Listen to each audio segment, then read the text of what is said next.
আজ অন্নকূট ও গোবর্ধন পুজো।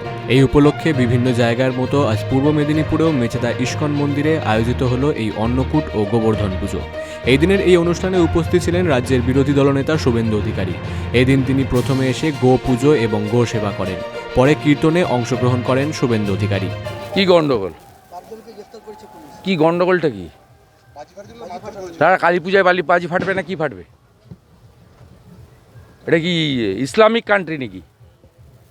হিন্দুরা কালী পূজায় বাজি ফাটাবে না, আলো জ্বালাবে না, প্রদীপ জ্বালাবে না, কি করবে? এটা জাঙ্গিয়া পরে এসপি বেরিয়ে তার বাড়ির সামনে হচ্ছে বলে পিটাবে মদ্যপ? এটা কি মুসলিম লীগের সরকার নাকি পশ্চিমবঙ্গে?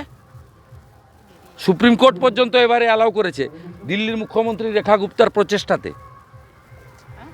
নির্দিষ্ট নিয়ম মেনে বাজি ফাটাবে, 8টা থেকে 10টা একটা টাইম করে দিয়েছে। হিন্দুদের ক্ষেত্রে এত বাধা কেন বলুন তো? কেন? কারণটা কি? সকাল থেকে যে ছবিটা ঘুরছে কালী ঠাকুরের মাথা নেই, এই জন্যই কি শ্যামাপ্রসাদ মুখার্জি বাঙালি হিন্দুদের জন্য পশ্চিমবঙ্গ তৈরি করেছিল নাকি? হ্যাঁ,